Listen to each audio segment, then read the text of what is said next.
Hello प्यारे बच्चों, कैसे हैं आप सभी। स्वागत है आपका तनु पाठशाला में। प्यारे बच्चों, आज क्लास 9th में चैप्टर 1 मैंने आपको विज्ञान और मापन पढ़ा दिया था।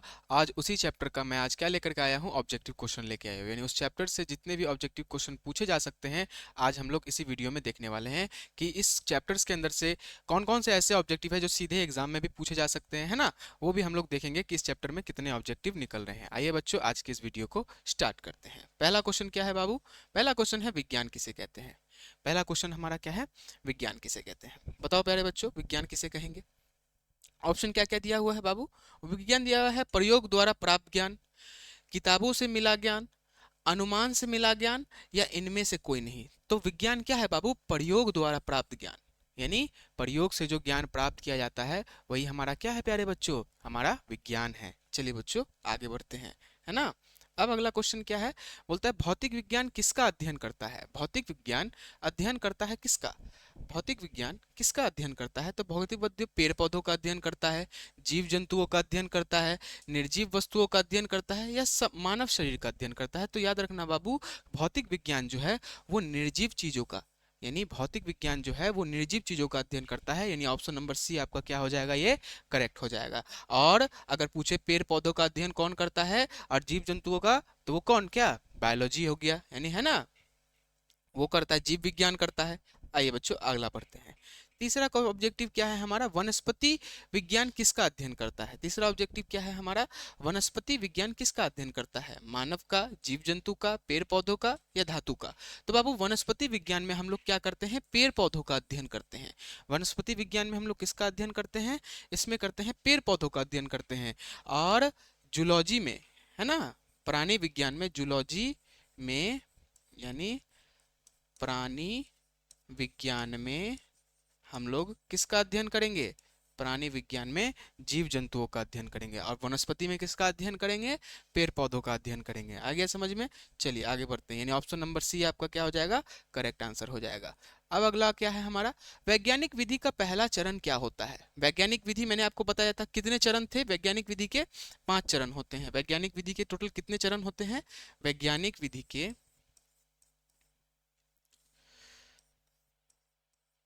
वैज्ञानिक विधि के चरण कितने थे? 5 चरण थे। कितने थे? जिसमें से पहला चरण हमारा क्या था, बताओ तो कितने चरण थे? 5 चरण होते थे। लेकिन उसमें से पहला चरण क्या था?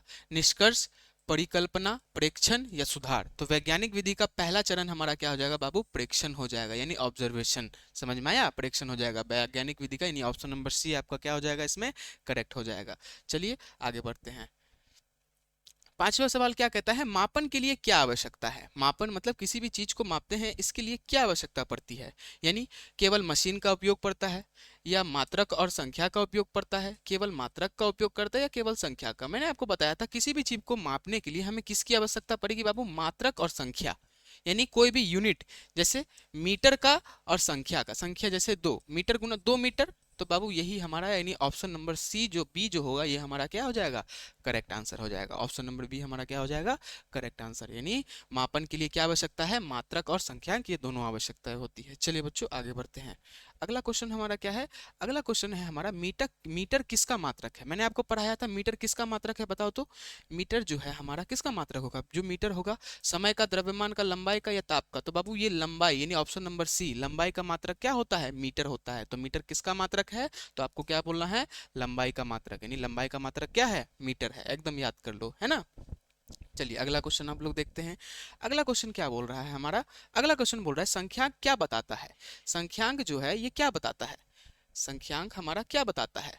कि मानक का नाम, मात्रक कितनी बार आवृत हो गया है, या फिर द्रव्यमान, या फिर तापमान। यानी संख्यांक जो है होता है, यानी न्यूमेरिकल्स जो होता है, यानी what does numericals value indicate. Numerical value जो होता है वो क्या चीज इंडिकेट करता है, यानी किसको दर्शाता है? मानक के नाम को दर्शाता है, कि मानक कितनी बार आवृत है, मतलब मानक कितनी बार शामिल हुआ है। यानी मीटर जो है, जैसे कोई भी वस्तु अगर लंबाई उसका 2 मीटर है, तो बाबू मीटर मतलब 2 क्या है यहाँ पे? संख्यांक का काम कर रहा है, यानी मात्रक कितनी बार आवृत हुआ है। तो ऑप्शन नंबर बी हमारा क्या हो जाएगा? इसका करेक्ट आंसर हो जाएगा। यानी मानक मात्रक कितनी बार आवृत हुआ है, यानी ऑप्शन नंबर बी। चलिए बच्चों आगे बढ़ते हैं। अगला क्वेश्चन हमारा क्या है? अगला क्वेश्चन है कुल कितनी आधारी राशियां हैं? तो मैंने आपको पढ़ाया था कुल कितनी आधारी राशियां थी। तो बाबू आपको, अगर आपको याद होगा, तो टोटल 7 आधारी राशि थी 1960 में। 1960 में कितनी आधारी राशि थी? तो 6 आधारी राशि थी। 6 आधारी राशि थी। लेकिन 1970 में कई वैज्ञानिकों ने एक और पदार्थ की मात्रा को मापने के लिए, ठीक है, पदार्थ की मात्रा को मापने के लिए एक और आधारी को, एक आधारी राशि को जोड़ा गया, को जोड़ा गया, जो क्या था हमारा बाबू? मोल था। ठीक है, वो 7वां आधारी राशि हमारा क्या था? मोल था। अगर पूछे कि मोल क्या, किस चीज के लिए जोड़ा गया? ये पदार्थ की, ये पदार्थ की, ये पदार्थ की मात्रा को दर्शाने के लिए जोड़ा गया। किसको? 7वां आधारी राशि को, जिसका नाम हमारा क्या है? मोल। तो पूछेगा कितनी कुल आधारी राशियां हैं? तो टोटल 7 आधारी राशि हैं। तो ऑप्शन नंबर सी हमारा क्या हो जाएगा? करेक्ट हो जाएगा। चलिए आगे बढ़ते हैं। अगला क्वेश्चन क्या है हमारा बच्चों? अगला क्वेश्चन है मोल किस राशि का एसआई मात्रक है? मोल जो है वो किस राशि का? अगला क्वेश्चन देखिए, मैंने अभी जस्ट आपको बताया था ना कि मोल जो है, यानी ये 7वां आधारी राशि है, तो किसका होगा? तापमान का, समय का, या पदार्थ की मात्रा का, या दाब का? तो आपको समझ में आ गया होगा, क्या हो जाएगा? पदार्थ की मात्रा, यानी ऑप्शन नंबर सी जो हो जाएगा ये हमारा क्या हो जाएगा? करेक्ट आंसर हो जाएगा इसका, है ना। चलिए आगे बढ़ते हैं। अगला क्वेश्चन क्या है हमारा? अगला क्वेश्चन है कि समतल कोण का एसआई मात्रक क्या है? समतल कोण का एसआई मात्रक, है ना, एसआई मात्रक क्या है? समतल कोण का एसआई मात्रक क्या है? तो बाबू स्टेडियन होगा, रेडियन होगा, न्यूटन होगा, या पास्कल होगा? तो न्यूटन तो होगा ही नहीं, ये बल का है। पास्कल तो होगा ही नहीं, दाब का है।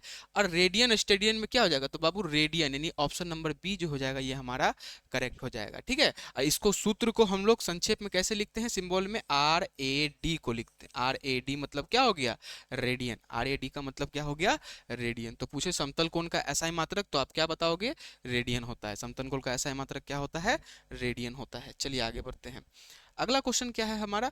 अगला क्वेश्चन है 1 लीटर में कितना मिलीलीटर होता है? तो बहुत बच्चे को पता होगा, बहुत आसान सवाल है। 1 लीटर में कितना मिलीलीटर होता है? ये 1 लीटर है, हमको पता करना है कितना मिलीलीटर होगा। तो मिलीलीटर में चेंज करने के लिए 1000 से गुना कर देते हैं। मिलीलीटर में परिवर्तित करने के लिए किससे करेंगे? 1000 से गुना। तो 1 गुना 1000, 1000 क्या हो जाएगा? मिलीलीटर। तो आंसर क्या हो जाएगा? 1000 मिलीलीटर, यानी ऑप्शन नंबर सी जो हो जाएगा ये हमारा करेक्ट आंसर हो जाएगा, है ना। यानी 1 लीटर में कितना मिलीलीटर? तो 1000 मिलीलीटर। 1000 से गुना करके निकाल लेंगे। अगला क्या है? घनत्व का एसआई मात्रक क्या होता है? घनत्व यानी बाबू डेंसिटी पूछ रहा है। घनत्व का एसआई मात्रक क्या होता है? बताओ तो। ग्राम पर सेंटीमीटर क्यूब, क्या न्यूटन पर metre cube, metre square, kilogram पर मीटर क्यूब, या फिर जूल पर केजी? क्या होता है इसमें से? बताओ तो बाबू। बाबू किलोग्राम पर मीटर क्यूब जो होता है ये घनत्व का एसआई मात्रक होता है।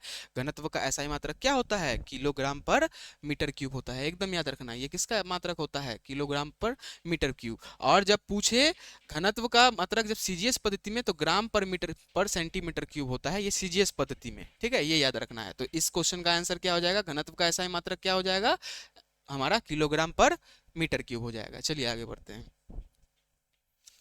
अगला क्वेश्चन क्या है? अगला क्वेश्चन है हमारा 1 किलोग्राम पर मीटर क्यूब में कितना ग्राम सेंटीमीटर क्यूब होता है? चलिए आइए देखते हैं। 1 किलोग्राम में कितना ग्राम होता है? 1 किलोग्राम में सबसे पहले कितना ग्राम होता है? ठीक है, क्वेश्चन 1 किलोग्राम में कितना ग्राम होगा हमारा? ठीक है, आइए अब देख लेते हैं 1 किलोग्राम में कितना ग्राम होगा। तो 1 केजी में कितना ग्राम? तो बाबू 1000 ग्राम। अब बटे में क्या कर देंगे? हमको सेंटीमीटर क्यूब में लाना है, मीटर क्यूब से था। सेंटीमीटर क्यूब मतलब 100 का सेंटीमीटर क्यूब, यानी 100 गुना 100 गुना 100। क्यूब था ना, तो 3 बार गुना कर देंगे। तो 1000 बटे में कितना हो जाएगा? एक पे दो, दो चार, तो 6 जीरो लगा देंगे। 1 2 3 4 5 6, 3 गो यहाँ उड़ा देंगे, 3 गो यहाँ उड़ा देंगे। नीचे 1000 है, तो 0.001, तो क्या हो जाएगा? यानी 1 किलोग्राम पर मीटर क्यूब कितने ग्राम पर सेंटीमीटर क्यूब के बराबर होगा? तो बाबू ये 0.001 के, यानी 0.001 ग्राम पर सेंटीमीटर क्यूब के बराबर हो जाएगा। यानी ऑप्शन नंबर सी जो हो जाएगा ये क्या हो जाएगा? हमारा करेक्ट आंसर हो जाएगा। आगे बढ़ते हैं। अगला क्वेश्चन क्या बोल रहा है बाबू? अगला पूछ रहा है बल का एसआई मात्रक क्या है। बहुत आसान है, बल का एसआई मात्रक आप लोग बता सकते हैं। क्या हो जाएगा बाबू? न्यूटन हो जाएगा। बल का एसआई मात्रक क्या हो जाएगा? ऊर्जा का पूछेगा तो क्या हो जाएगा? जूल हो जाएगा। दाब का पूछेगा तो क्या हो जाएगा? पास्कल हो जाएगा। ऐसे बताना है आपको, है ना। और बल का पूछेगा तो क्या हो जाएगा? हमारा न्यूटन हो जाएगा। यानी ऑप्शन नंबर बी जो हो जाएगा वो हमारा करेक्ट आंसर हो जाएगा। ठीक है। अगला क्वेश्चन क्या बोल रहा है? दाब का एसआई मात्रक बताइए। दाब का एसआई मात्रक क्या होता है? सबसे पहले दाब के एसआई मात्रक को हम लोग क्या बोलते हैं? पास्कल बोलते हैं। क्या बोलते हैं? पास्कल बोलते हैं। तो आपको आंसर शायद पता चल गया होगा कि दाब का एसआई मात्रक क्या होगा? न्यूटन पर मीटर स्क्वायर। न्यूटन पर मीटर स्क्वायर ये किसका मात्रक होता है? दाब का मात्रक होता है। और इसी को हम लोग न्यूटन पर मीटर स्क्वायर को, न्यूटन पर मीटर स्क्वायर को ही हम लोग क्या बोलते हैं? पास्कल बोलते हैं। क्या बोलते हैं? पास्कल बोलते हैं। ठीक है, याद रखना है। दाब का एसआई मात्रक क्या हो जाएगा? न्यूटन पर मीटर स्क्वायर हो जाएगा। ठीक है, एकदम याद रखना है। चलिए आगे बढ़ते हैं। अगला क्वेश्चन क्या बोल रहा है? अगला क्वेश्चन बोल रहा है मतलब एक एटमॉस्फेरिक प्रेशर जो होता है इसका मान कितना होता है? एक एटमॉस्फेरिक प्रेशर का मान जो होता है 1.013 इंटू 10⁵ पीए। पीए का मतलब यहाँ पे क्या है बाबू? यहाँ पे पीए का मतलब जो है वो है पास्कल। पीए का मतलब क्या हो गया? पास्कल को शॉर्ट में क्या लिखते हैं? पीए लिखते हैं। यहाँ पे क्या लिख देंगे? पास्कल। ठीक है, याद रखना है। शॉर्ट में क्या लिखेंगे?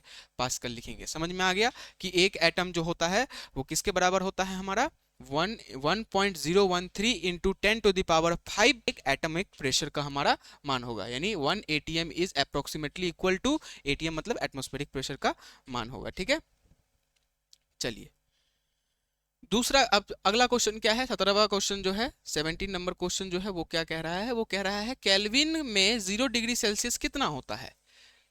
तो 0 डिग्री सेल्सियस बराबर कितना केल्विन होता है? तो 273.15 केल्विन होता है। ठीक है, केल्विन को बड़ा अक्षर में लिखते हैं, तो याद रखना है, छोटा में नहीं लिख सकते हैं। इसको बैग कैपिटल में लिखना होता है केल्विन को।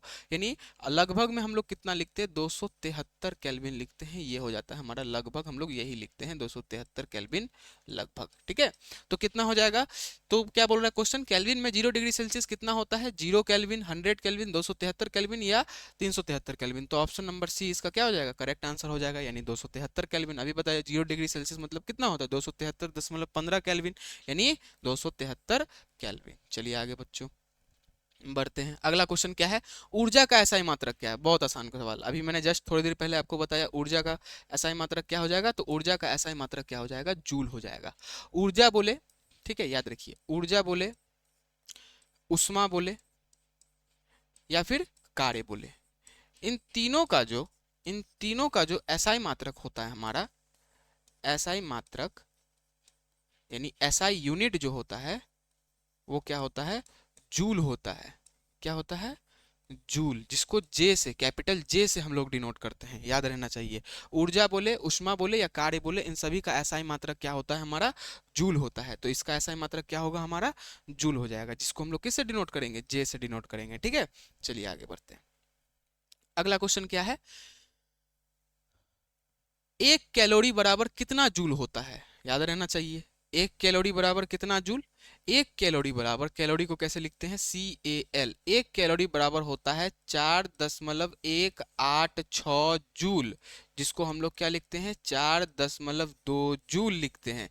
क्या लिखेंगे? 4.2 जूल लिखेंगे। 1 कैलोरी बराबर होता है। अगर पूछे 1 किलो कैलोरी बराबर कितना हो जाएगा? 1 किलो कैलोरी बराबर कितना जूल? तो गुना कर देंगे। 1 किलो कैलोरी बराबर कितना कैलोरी? 1000 कैलोरी। तो 1000 कैलोरी मतलब कितना जूल? तो 1000 गुना, हम क्या बोले थे? 4.2, 2 से गुना कर देंगे, पॉइंट उड़ा देंगे, 10 10 10 कैंसिल। तो 4200 जूल जो हो, 4200 किलो जूल, याद रखना है 4200। ठीक है, 4200 किलो जूल जो होगा इसका निकलेगा 1 किलो कैलोरी बराबर। और लेकिन यहाँ पे पूछ रहा है सिर्फ 1 कैलोरी बराबर, तो 1 कैलोरी बराबर कितना होता है, 4.2 जूल होता है। 1 किलो कैलोरी कितने जूल के बराबर होगा, तो ऑप्शन नंबर बी हमारा करेक्ट आंसर हो जाएगा, जो है 4.2 जूल। चलिए आगे बढ़ते हैं। ठीक है, अगला क्वेश्चन क्या है, किलो किसका उपसर्ग है। याद रखिएगा, किलो किसका उपसर्ग है। उपसर्ग मतलब जब चीजों को छोटा दिखाने के लिए हम लोग उपसर्ग का प्रयोग करते हैं। जैसे 1 kg में कितना ग्राम, यानी संख्या के मुताबिक तो 1000 ग्राम। अब एसी को हम लोग क्या लिखेंगे, 10⁻3, क्योंकि 1000 को क्या लिख सकते तोड़ के, 10 × 10 × 10, 3 बार लिख सकते हैं ना, तो शॉर्ट में ये लिख सकते हैं। वही पूछ रहा है कि किलो किसका उपसर्ग होगा, तो उस पर 10⁻3 यही हो जाएगा हमारा। ऑप्शन नंबर बी हमारा ये क्या हो जाएगा, करेक्ट आंसर हो जाएगा। यहाँ पे 10⁻3 यही क्या हो जाएगा हमारा 1 किलो। 1 किलो का उपसर्ग, यानी किलो का उपसर्ग क्या हो जाएगा 10⁻3, यानी किलो बराबर कितना होता है, यानी बेसिकली 1 किलो बराबर कितना होता है, 1000 ग्राम होता है ना। यानी इसको 1000 को हम क्या लिख सकते हैं, 10⁻3 लिख सकते हैं। यही चीज है ना, 1000 को क्या लिख सकते हैं, 10⁻3। चलिए बाबू अगला क्वेश्चन कौन सा, बी नंबर इसका करेक्ट आंसर हो जाएगा। अगला क्वेश्चन क्या बोल रहा है, एसआई पद्धति में तापमान का मात्रक क्या है। याद रखिएगा, एसआई पद्धति में तापमान का मात्रक क्या, सेल्सियस होता है, फ़ारेनहाइट होता है, केल्विन होता है, या जूल होता है। जूल तो नहीं होगा, काट दीजिए। अब बचा तीनों, तो तीनों में से क्या हो जाएगा बाबू, केल्विन हो जाएगा। इसको लिख नहीं सकते। अब याद रखिएगा, केल्विन को कभी भी डिग्री में नहीं लिखेंगे, डिग्री में नहीं लिखेंगे। ये क्या है बाबू, तो ये है आपका डिग्री, ये है आपका डिग्री। तो डिग्री में सेल्सियस को लिख सकते हैं, फ़ारेनहाइट को डिग्री में लिख सकते हैं। समझ में आया, सेल्सियस को लिख सकते हैं सॉरी, लिख सकते हैं, लेकिन केल्विन को नहीं लिख सकते। थोड़ा सा खांसी हो रहा है। चलिए, तो समझ में आ गया। तो क्या हो जाएगा, ऐसा पद्धति में तापमान का मात्रक क्या हो जाएगा हमारा, केल्विन हो जाएगा। चलिए आगे बढ़ते हैं। अगला क्या है हमारा बच्चों, अगला प्रश्न है हमारा, लंबाई का सबसे छोटा व्युत्पन्न इकाई क्या है। लंबाई की सबसे छोटी व्युत्पन्न इकाई क्या है। चलिए ऑप्शन में देखते हैं, क्या दिया हुआ है, मीटर दिया हुआ है। क्या दिया हुआ है, मीटर दिया हुआ है। अगला क्या दिया हुआ है, सेंटीमीटर दिया हुआ है। फिर अगला क्या दिया हुआ है, मिलीमीटर दिया हुआ है। फिर अगला क्या दिया हुआ है, माइक्रोमीटर दिया हुआ है। अब बाबू देखो, मीटर से छोटा होता है सेंटीमीटर, सेंटीमीटर से छोटा होता है मिलीमीटर, और मिलीमीटर से भी छोटा होता है बाबू हमारा माइक्रोमीटर। मतलब बहुत छोटा, जिसको देखने के लिए हमको सूक्ष्मदर्शी यानी माइक्रोस्कोप का जरूरत पड़ेगा। तो यानी यही हमारा क्या हो जाएगा, ऑप्शन नंबर डी जो होगा वो हमारा करेक्ट आंसर हो जाएगा, जिसका नाम क्या हो जाएगा हमारा, माइक्रोमीटर। यानी ऑप्शन नंबर डी, लंबाई की सबसे छोटी व्युत्पन्न ऑप्शन के अकॉर्डिंग देखेंगे तो माइक्रोमीटर जो होगा ये हमारा सही आंसर हो जाएगा। चलिए आगे बढ़ते हैं। अगला क्वेश्चन क्या है, अगला क्वेश्चन बोल रहा है स्टेडियन, स्टेडियन का एसआई मात्रक क्या है। जैसे स्टेडियन किसका एसआई मात्रक है, जैसे हमारा था ना समतल कोण का क्या था हमारा, रेडियन था। अब स्टेडियन जो है ये किसका एसआई मात्रक है, तो याद रखिएगा समतल कोण का तो नहीं होगा, इसका रेडियन होता है। एनर्जी का तो होगा ही नहीं, इसका दोनों का जूल होता है। तो बच गया क्या बाबू, ये घन कोण, सॉलिड एंगल, यानी ऑप्शन नंबर बी। अभी हम आपको बताए थे एनर्जी ऊर्जा इस सब का क्या होता है, जूल होता है। अब प्लेन तो होगा नहीं, ये रेडियन का होता है, ठीक है ना, रेडियन का होता है। तो बच गया क्या, ऑप्शन नंबर बी, यानी घन कोण का, घन कोण जो है उसका एसआई मात्रक क्या होता है, स्टेडियन होता है ना, याद रखना है। चलिए अगला क्वेश्चन पे चलते हैं। अगला क्वेश्चन क्या बोल रहा है, 1 किलोमीटर में कितना मीटर, बहुत ही बच्चा वाला सवाल है। 1 किलोमीटर में कितना मीटर, तो 1 किलोमीटर को जब मीटर में चेंज करेंगे, तो मीटर में चेंज करने के लिए हम लोग किससे गुना कर देते हैं, 1000 से गुना कर देते हैं। तो 1 किलोमीटर, 1 को 1000 से गुना करेंगे तो 1000 क्या आ जाएगा हमारा मीटर। तो ऑप्शन के अकॉर्डिंग हमारा क्या हो जाएगा, डी नहीं सॉरी सी हो जाएगा हमारा क्या करेक्ट आंसर हो जाएगा। यानी 1 किलोमीटर में कितना मीटर, 1000 मीटर। चलिए आगे बढ़ते हैं। अगला क्वेश्चन क्या बोल रहा है, अगला क्वेश्चन बोल रहा है दाब बराबर क्या होगा। फॉर्मूला अगर आपको याद होगा, दाब का फॉर्मूला क्या होगा, प्रेशर दाब का फॉर्मूला क्या होगा, बल गुना क्षेत्रफल, बल बटे क्षेत्रफल, क्षेत्रफल बटे बल, या द्रव्यमान गुना त्वरण।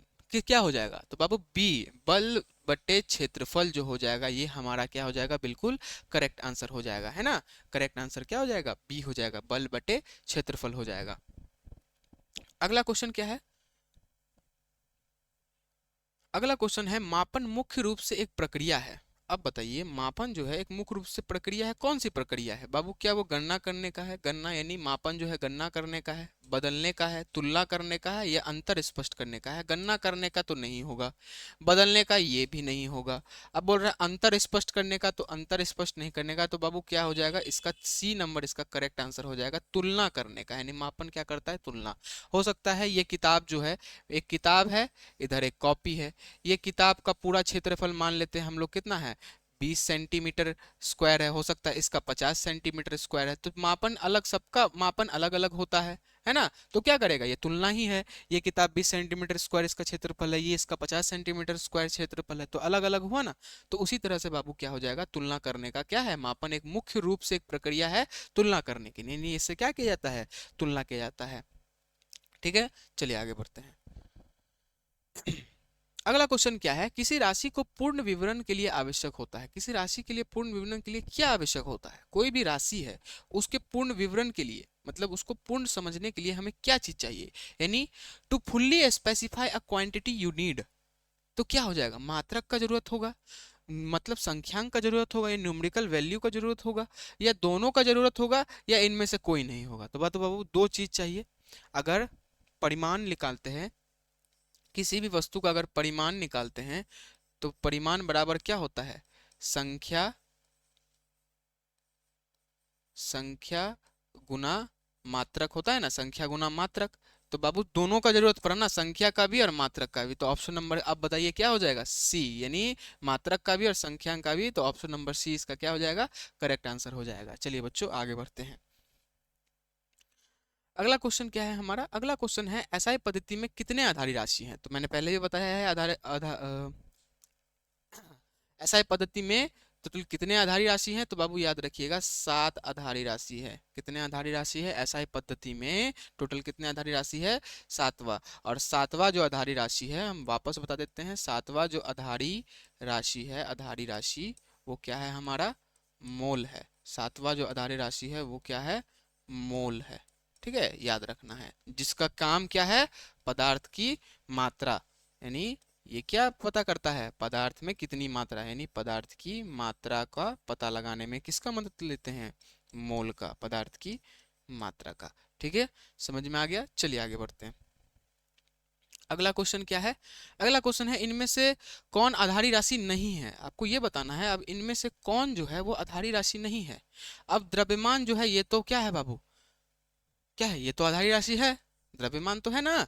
7 आधारी राशि में से एक द्रव्यमान भी है, समय भी है, विद्युत धारा भी है। तो बच गया क्या, स्पीड, वेग, है ना, वेग है। तो यही हमारा क्या हो जाएगा, ऑप्शन नंबर बी जो हो जाएगा, ये हमारा करेक्ट आंसर हो जाएगा 29 का, जिसका नाम क्या हो जाएगा, वेग यानी स्पीड। इसको वेलोसिटी भी बहुत जगह पे लिखा जाता है, क्या लिखा जाता है, वेलोसिटी। क्या लिखा जाते हैं हम लोग, वेलोसिटी लिखते हैं। चलिए बच्चों आगे बढ़ते हैं। अगला क्वेश्चन क्या बोल रहा है, अगला क्वेश्चन बोल रहा है 1 किलोग्राम जो होगा वो किसके बराबर होगा। 1 किलोग्राम जो होगा वो किसके बराबर होगा, बताइए आप लोग किसके बराबर होगा। तो 1 किलो में कितना ग्राम, 1 केजी में बाबू 1000 ग्राम। तो सीधी बात है, तो 1 को गुना कर दो 1000 से, तो सीधा ये सब तो याद रहना चाहिए आप लोगों को। 1 केजी में कितना ग्राम, 1000 ग्राम। तो ऑप्शन नंबर डी जो हो जाएगा इसका करेक्ट आंसर हो जाएगा, है ना। तो बाबू इतना ही सवाल था आज के इस क्लास में, इस चैप्टर से रिलेटेड। इस चैप्टर से जितने भी ऑब्जेक्टिव क्वेश्चन निकले मैंने आपको करा दिया अच्छे से। आपने कितना स्कोर किया एक बार कमेंट कर दीजिएगा अच्छे से, ठीक है ना। आपको सारा सब कुछ समझ में आया कि नहीं। मिलते हैं बाबू अब नेक्स्ट वीडियो में। चलिए धन्यवाद।